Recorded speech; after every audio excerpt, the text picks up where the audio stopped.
All right. Welcome back to another episode of the Real Estate Investing Club. I hope you guys are having a good day. I hope you're staying warm. This is the first, for all you guys on YouTube, this is the first podcast or first episode that I'm wearing my puffer jacket.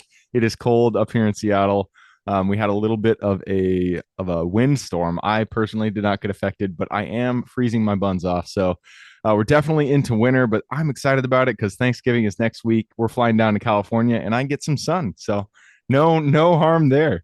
It's a good day for a second reason because we got Dave Seymour with us on the podcast. Dave is in multifamily. They have over 1,600 units under management. They do repositioning. They do ground up development. So there's a lot of experience to go into here. Dave, thanks for hopping on the show. Hey, man. Thanks for having me. Yeah, the puffer jacket kind of threw me off for a little while. I was like, I wonder if we lose that imaginary background if there's like penguins and crap running around behind it. But that's right. basically, you just didn't turn the heat on, huh? I got there you. you go. Yeah, I'm kind of a wuss when it comes to cold. I mean, we live in Seattle. You'd think I wouldn't be, but I am. Yeah, Anyways, I told you before we get on here, we always like starting with stories and hearing how people got to where they are. I know you got a good one. You have a lot of experience in real estate. So why don't you take us to the beginning of your story and tell us how you got here? Yeah, for sure. Let's see if we can make this one concise. I like the idea of a shortened version. You know what I mean? Otherwise, I get to talk about my favorite subject, which is me. Um, I'm an immigrant to the States. I came over from England. I was 20 years old. I messed around for a long time trying to figure out what the hell I wanted to be when I grew up.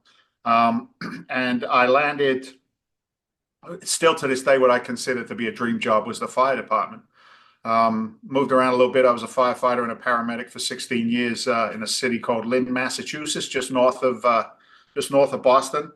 And if you're familiar with the firehouse, the guys are always working on their days off, right? And that was my first chance to get some splinters in my hands. And It's and funny learn you say that because I yeah, remember when I was like just getting started, I would go to like RIAs, like meetups, yeah, and every yeah, single one that I went to, there was at least two or three firefighters there, and I thought yeah, that for was funny. sure. I was like, are firefighters loaded? Like, why are they all like investing in real estate? But You know what it is. It's kind of an interesting. It's a mindset piece right there.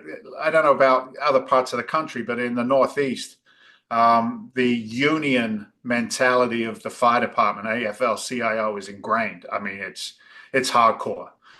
And I loved it at the beginning. I really did. Let me back it up. I love the job. I love the camaraderie. I love the chaos of burning buildings. I love the chaos of paramedicine and making sure you make the right choice. Otherwise, grandpa's going upstairs, to meet St. Pete with or without your permission. It's like I like that intensity.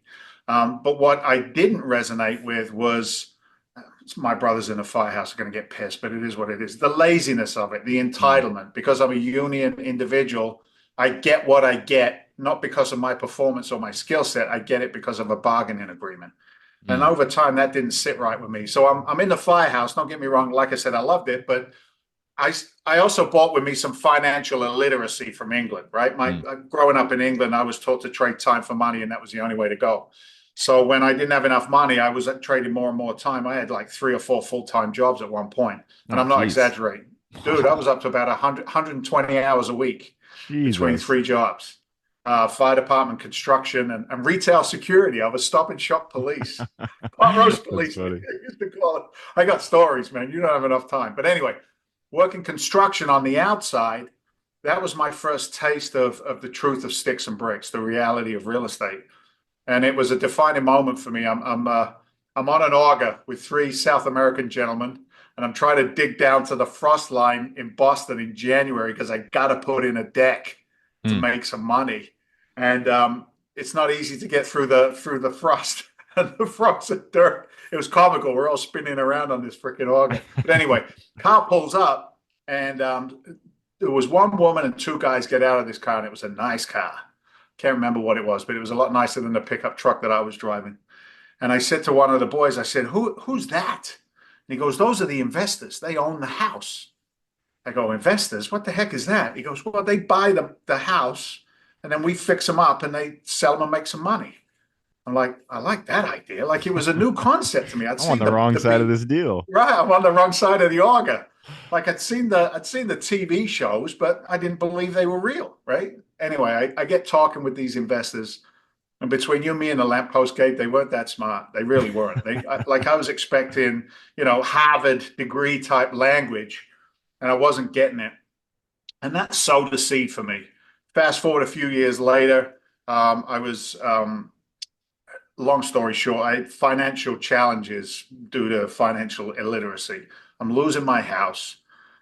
Stuff just ain't going right. And I'm praying like a mother to my God. And I'm like, come on, dude, please help me out. What am I supposed to do?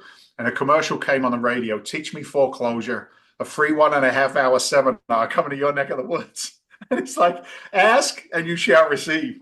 So I go running home to my bride. I'm like, hon, I think we got this figured out. I'm going to be a real estate investor. She looked at me like I was a lunatic. With what I money? go to an event, right? I go to an event. Look, I was in the game right after the financial crisis, and Mm, people hmm. they would ask you, what do you do? I'd say I'm a real estate investor. Like, oof, I'm a real estate investor. Like I had to keep on saying it so it fit, and they'd say, oh, I'm sorry. They treat you like you were cancerous. But the very first deal I did after learning what I learned in the seminar industry, because I spent money I didn't have on education, knowing that I was going to recuperate it. And the first deal I ever did was a wholesale transaction. I Mm. controlled the bank-owned property with a contract. I sold the contract to another investor, and I made $5,000. Ah, man, I almost said, did you make $5,000? Because that I is made the exact amount that that's I the feel number. everybody makes on their first deal. That's how much I I made on did. my I've first still got a wholesale. copy of the check somewhere. Like I want to, I want to. I called it a shut up check. And it was the check that I showed everybody gave who said I wasn't going to. You're a firefighter. You're a construction worker. What do you mean you're an investor? And they hold that check up and they go, shut up. Look at You that. made the money. Because here's the swift. Here's the change in the brain, right? Human beings by nature, I think we all want progress, right? We all want to be good providers for our families, effective in our communities, our church. We all want those things. But the education of the past was a resistance to the progress of the future, right? Mm-hmm. And once I got that check, and I can spend more than that on a good dinner with a few friends now, right? But when I got that check, it changed something because once I did something, there was nobody who ever could tell me again that I Yep. couldn't. Number one, and number two, well, if I can do it once, I can do it again. maybe It maybe is I it can is do it again. I kind of had the same experience, and it is pretty not enlightening, but freeing, I guess, to see actual Freeing. results. When you Yeah, first decide, I'm going to do a real estate, I'm going to get into it, I'm going to make yeah, some money. You don't yeah, believe it until you actually see that check yeah. in your hands. You don't think that you can do it. You don't think it's possible. But once you get those results, that's when the light bulb hits, and you're like, okay, this can work. I can do this. And then, Yeah, as I say, yeah, the it's rest is on. history. But I stepped so out of the attorney's office with that check and I'm like, OMG, is it real? Is it legal? Like I knew it was legal, but running to I the bank, expected hoping they yeah, check it. I expected the big black sedans to come pulling up. I stepped out of the attorney's office. But it lighted up, it lit a fire in me that has not gone out since. It just put me on a trajectory. So that's how I started. Nice. No, I love it. Yeah, So I'm sure, from that first wholesale check, it has been a long up and down journey. You guys have 1,600 units now. Um, yeah, and to get from there to here is, it's a struggle. It's a journey. So what were, I know we only have 20 minutes, so we can't go into yeah, every single detail, but I want to know sure. kind of the inflection points. That Yeah, first check, that was one of them for you. It showed you that it was possible to make money in real estate. It showed you that you could do it, that you can make real estate work for you. So yeah. give me kind of a highlight of your career since then to the 1,600 units. What were the next inflection points that showed you could get to the next level? Yeah, great question, brother. So look, I'll tell you this as I tell anybody who asks anything along that line of thinking. We're not in real estate. We're not in the real estate business, brother. We're in the people business. And the people that have come into my journey over the years have been the real game changers, right?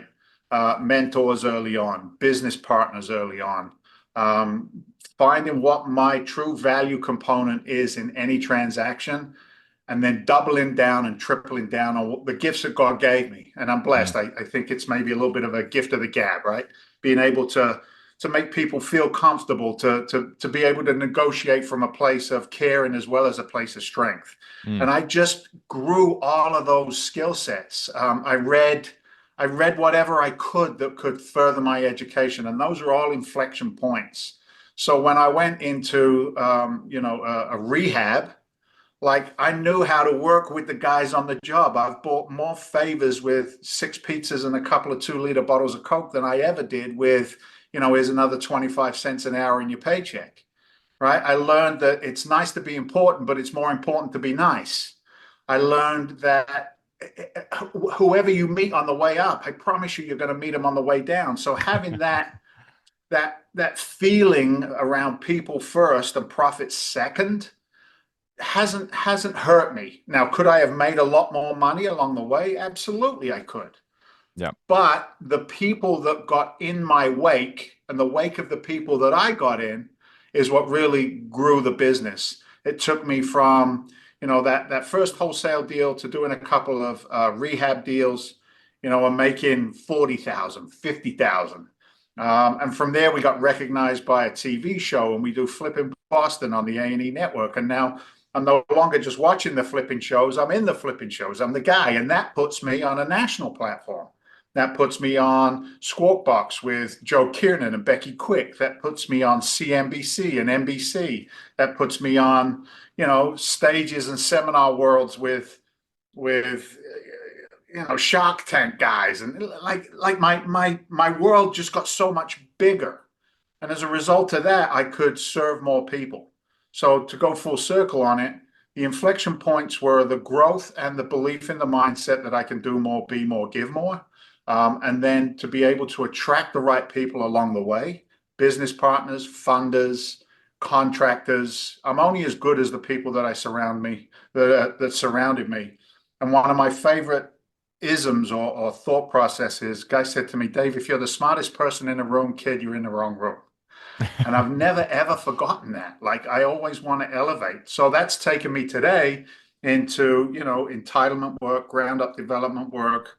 I've got a team that is on the ground in Southwest Florida 24/7, building units, managing units, helping to put as big of a dent as we can in the multifamily need.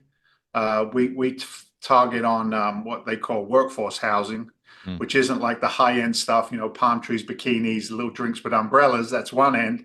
And then the other end is the Section 8 end, if you will. We like to focus on the workforce housing. We put deep, clean, decent, affordable housing in the market for police, firefighters, nurses, people who are downsizing. The economies and the state of real estate is it's in a really interesting position right now.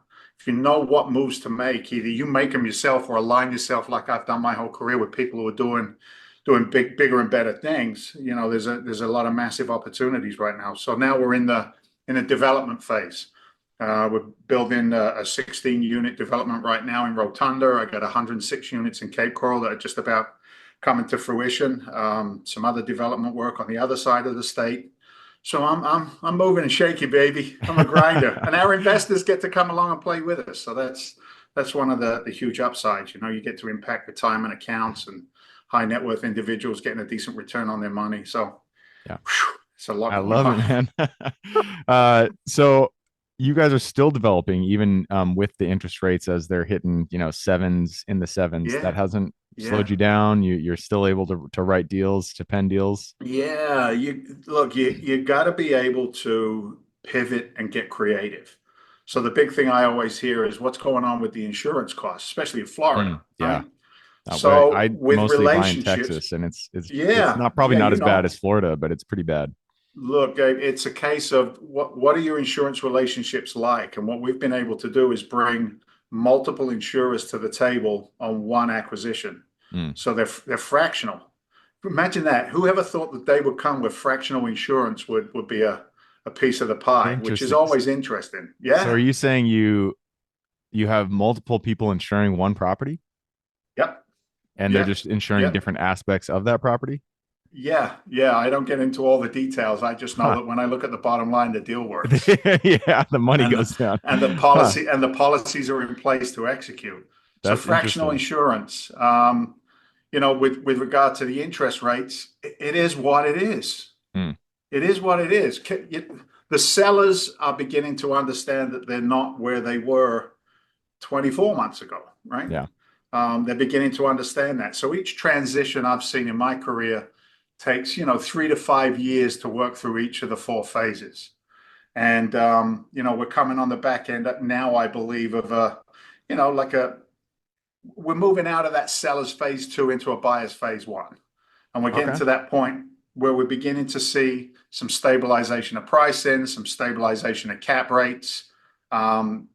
The silliness that was going on in the market with regard to the underwriting. It's been 10% increase in rents for the past 2 years. It's got to be the same for the next 20. It's all garbage, right? Yeah. So really conservative underwriting has served us well. And we've been able to be successful. Does a 9% interest rate on a $19 million loan hurt? Yeah, it Yeah. hurts a lot. But that's what motivates you to move faster, right? Get out of there, get into perm, put some bridge on there. And the investors are still looking at targeted returns of 2x, 2.2, 2.8. It's aggressive in the development world. Yeah. On the repositioning world, a little bit different, smaller loan amounts, shorter time frames. So, it's deal by deal basis, brother. Deal by deal. That's Now the that way you we play. have now that you have experience both on the development side as well as repositioning, is there one you prefer? I like the returns on development. Development, yeah. I like the additional sleep on Yeah, I repositioning. was gonna say I've been tempted to go to Yeah, attempt development, but every time I look down that path, it always kind of scares me a little, just because the returns do sound great, but yeah, the uncertainty of all the different things that could go wrong. That's what yeah. That's I would say this, right? Don't let anybody tell you anything at that level is easy. mm, For us, my partner, one of the managing partners at Freedom Venture, our investment firm, Walter Novicki, he's got 30 plus years in just that market, right? oh wow, yeah. 30, yeah, 30 plus years in Southwest Florida, developing, repositioning. So remember what I said earlier? If you're the smartest person in the room, you're in the wrong room, right? There you go. But Surround yourself with smart people and you'll right, raise to their level. he's got to leverage, he's got to leverage something he didn't have, which was, the capital raising potential abilities that I bring to the table. So you find that synergy, and then move forward from there. So yeah, it's fun. Nice. I like it. Honest.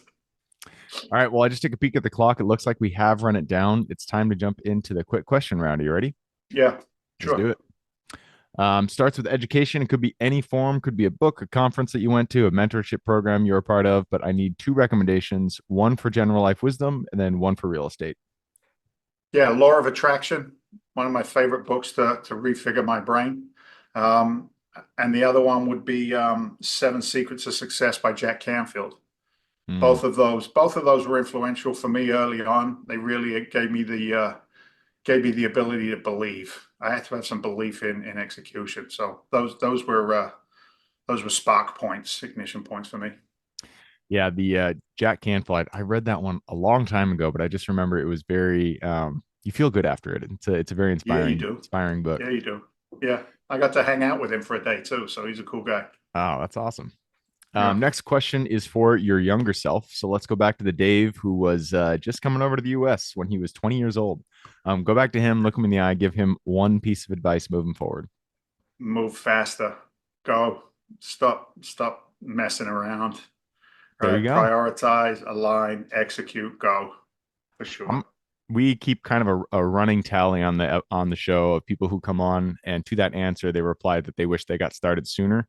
So I'm going to Mhm. put that in the same bucket, Yeah. and Yeah. every time somebody says that, it's like 90% of the people that come on the show say that, and we've had over 500 episodes. But we always turn it back to the listener. You listening to this episode, this is a message directly to you. If you haven't gotten started yet in real estate, everybody that comes on the show say they wish they got started earlier. So go out there, get your first deal done. It doesn't have to be crazy. It doesn't have to be, a 100 unit multifamily development, anything like that. It could be just a single family. Just make sure you go out there and finish it and get that check in your hand, because then you'll know it can work. You'll know it can work for you. And 20 years later, you'll be in Dave's seat looking back and saying, man, I wish I got started sooner. Yeah, All for right. sure. So moving it on, and actually, I'm going to take an aside there. You never mentioned what brought you over from England to the U.S. Why did you make the trip? Yeah, marriage. I was Ah, dating a girl from the States and her visa ran out. there you go. That'll I do wish I it. could tell you something more creative than that, but it is what it is. No, Yeah, that marriage will do it. yeah. I'm legal, by the way. I'm now a legal citizen, so it's all good. Don't worry, we're not turning you in. All right. Next Okay. question is about the U.S. It's a big place. There's a lot of opportunity out there. Give me the single metro you're most excited about investing in today. Yeah, great. Southwest Florida still.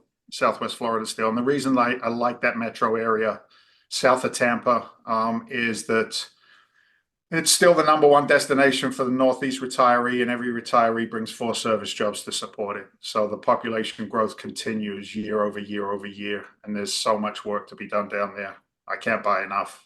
That's crazy. Yeah, I saw a graph, like an infographic that showed um, basically migration patterns, and Yeah, it was an infographic, so it looked cool. But yeah, Florida just looked like a mountain on this yeah, particular the way they displayed it, and I was just like, wow, that's crazy. Definitely, people are moving to yeah, Florida. yeah.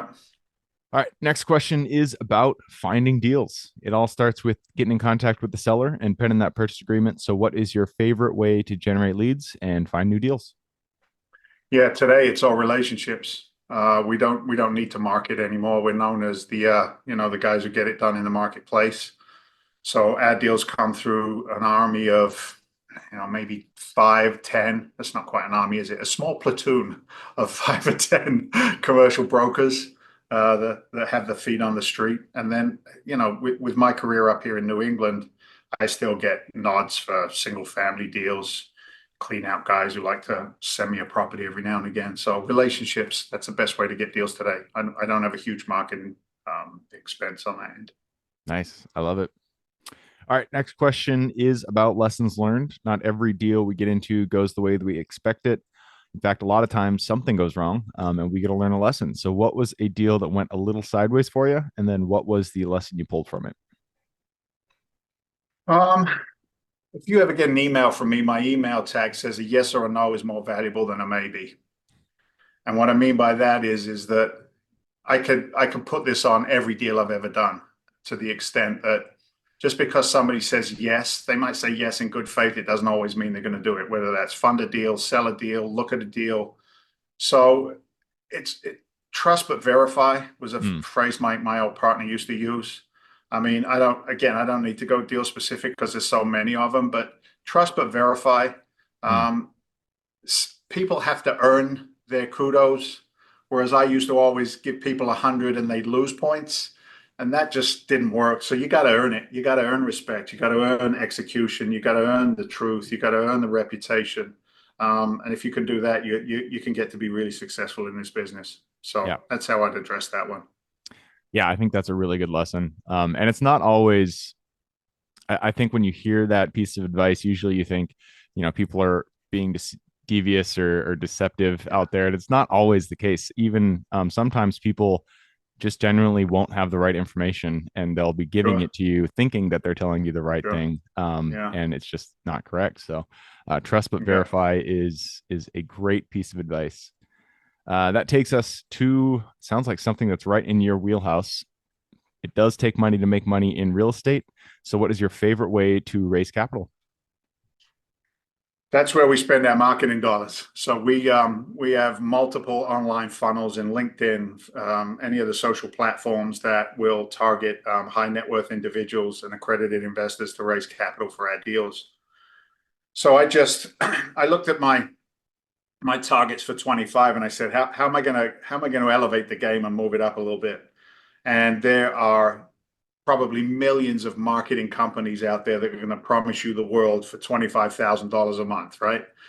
You're number one here, number one there. We can qualify your leads, blah, blah, blah, blah, blah, blah, blah. And I played that game for a few years. And at the end of the game, kind of, I got kind of angry with it. I'm Mm, like, enough is enough. Mhm. So when I stepped back and looked at it, what I did was instead of hiring a marketing company, I partnered with a marketing company.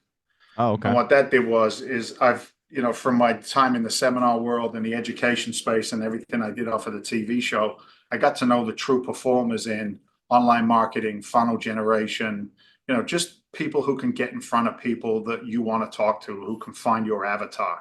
Mm, And what I did was I bought that company in-house and I made them partners. And there's some nice revenue splits on any education that we bring to the market to mm, create, interest from our investors, because an educated investor always is a better partner. End of chat, right? So if I can educate them first, small dollar amount, maybe make them part of an exclusive group, like a golf course community, right? Why do people mm. join the golf club? Because they want access.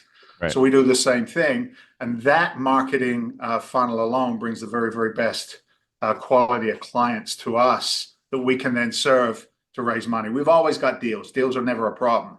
It's always bringing the right capital to that deal. And I emphasize the word right capital. Just because you've got money doesn't mean you can come in on our deals. You got to have the right, outlook and investing strategy and tolerance to be able to invest alongside us. So bringing that marketing company in house has been a game changer.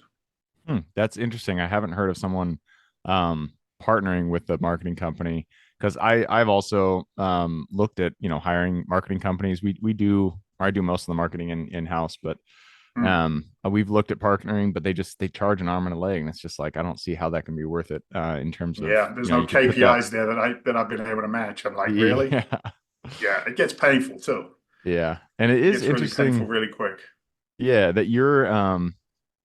I've heard from a lot of people that specifically for raising capital, the Hmm. funnel model, doing online marketing to a funnel to a Hmm. call, that Hmm. model just doesn't work anymore. They can't get it to work. But it seems like you are having success in that model.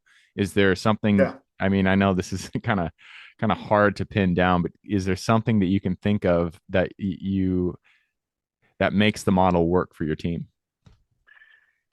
Yeah, and there's some secret sauce behind it, okay, to Okay. be frank. And Yeah. I understand less than 5% of it. But there are ways to identify and track people online today that, to be frank with you, are quite egregious. It's Yeah. like, Like really, the you can figure that much pixels and out? stuff. Yeah. Yeah, like these guys are ninjas. These are the freaky deaky dudes who, sit in their basement till 3 o'clock in the morning writing code and doing stuff. And I'm like, I don't know what the heck you guys are doing, but you're bringing the But right keep it up. people in. Yeah, keep it up. If you think about the amount of platforms and groups and clubs and places that our avatars meet, we can visit those areas and tickle the right pain points so that people raise their hand in interest. And then if there isn't a great nurturing sequence to bring them along, either through education or just plain interaction, nobody's gonna invest with you if they don't know who you are, what your ethics are, what your strategy is, et cetera, et cetera. So, we've learned through trial and error to be able to, find them first of all, and they're out there in mass. I mean, there is so much capital, dry powder that we talk about out there. If I just get, 0.00001% of what's available, I'm going to have a pretty good day. You know what I mean? As are my investors. So that's how we do it. They do it through systematized approach, A/B testing, trial and error. Yeah, like you said, pixels. I mean, I hear pixel and I think of the cartoon company. That's all I got when it comes to pixels. But everybody leaves a footprint, and Yeah. being able to have a right algorithm to attract those people and then bring them into your funnel. That's where we get our success. So it doesn't work. So don't try it. Everybody who's listening to me right now, stop it. Don't try it. It doesn't work. No, I'm about abundance rather than scarcity. It works, but it takes time. It takes trial and error. Yeah. Um, and again, capital, but I bought them in house. I partnered with them instead. So, Yeah. Makes sense. All right, that leads us to the very last question. This is for the listeners. I'm sure people want to reach out, get in contact with you. What is this is a two-parter? Where can they find you? And then what is the best way they can reach out to you? yeah, two ways. I'm old school. I've got a phone number 781 922 4418. Just let my team know that you heard us here. Or info, info at freedomventure.com. info@freedomventure.com. And if you want to increase your education gradient, Google my name, Dave Seymour, against Legacy Alliance. Legacy Alliance. That's our partnership with the marketing company. And there's a lot of great things going on there right now. A lot of good stuff. Infinite banking strategies, secret clubs strategies, exclusive opportunities in the investing world. So that's a pretty exciting piece going into 25. So info@freedomventure.com, 781-922-4418. You want to go old school. And Legacy Alliance, Dave Seymour. Google my name against Legacy Alliance, and some info will pop up for you. Perfect. I'll put that link in the show notes. So if you guys want to reach out, just click the little more in the description. It'll pull down that full description, and in there you can find Dave's link. Awesome. All right, man. That wraps it up. Thank you very much for hopping on the show. Yeah, appreciate it, dude. We banged all that out in like 25 minutes. Not bad. Yeah, we cut it close. We cut it Everybody who's close. with us Thanks. today, thank you guys for showing up. You are the reason we do this. So if you guys have any questions, reach out to me, Gabe at realestateInvestingClub.com. If you guys want to support the show, just leave us a review on Apple or whatever you're listening to this on. Other than that, I hope you guys have a great week. Keep rocking real estate, and I look forward to seeing you on the next episode.